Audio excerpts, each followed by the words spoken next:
see what's happening in and around Grace. We are so excited as we come on the Christmas season, and we're in this new series, Standing on the Promises, looking at what it means that ever since the beginning of time, the moment that God created the heavens and the earth, we have this promise of life that is given to us. And when we broke it, when we went outside the covenant boundaries, God said, that's okay. I have a way to fix it. I have a way to bring about a redemption where you will be healed, where you will be made whole, and where you will get to walk in newness of life, where you have relationship with me. And so it's just this beautiful series of looking at God's promises and how they show us what this coming Christ is going to be like, what it's going to be like once we have this relationship with God in this way. And each one of the covenants throughout the Old Testament teach us more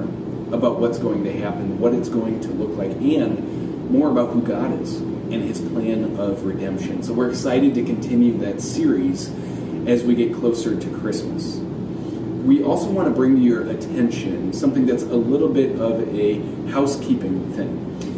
We need still about 15% more in giving for the year in order to reach our annual budget goal. That annual budget goal isn't a theoretical number.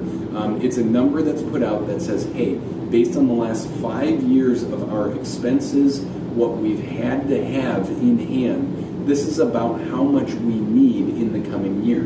So for 2025, we still need about 15%, which isn't unusual because usually this is the time of the year where we see people give a little more generously. And so we just want to remind you, we want to invite you that this is a way for you to worship the Lord, to commit yourself to him, and that this is for the sake and purposes of his kingdom, his glory being revealed here in this place. And it's a great way for us to partner together in moving towards God as his children. As we look forward to January, we have something new that we want to invite you into.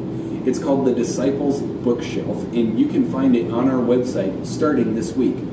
This is going to be a unique opportunity in that if you're a reader, this is going to be right up your alley. If you're not a reader, I want to challenge you to try and invest in this a little bit. But we're posting books on the Disciples Bookshelf page of our website that are leading you in the direction of what we're going to be talking about on Sunday mornings in our upcoming sermon series, what we're trying to accomplish in our vision, how we're trying to bring it about.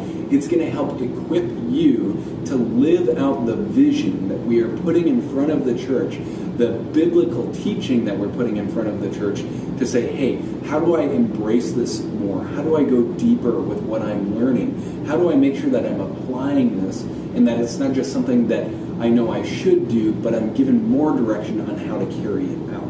And so this is going to be a great way for us as a church to learn and to grow and to mature before the Lord together as we dig into how do we build his church here in this place together, knowing that he has commissioned us to know Christ and to make Christ known. We're excited to worship the Lord with you on Sunday, and I am just ready to be able to gather for the sake of his name, his worship, and to interact about all that he is here at Grace. We'll see you on Sunday.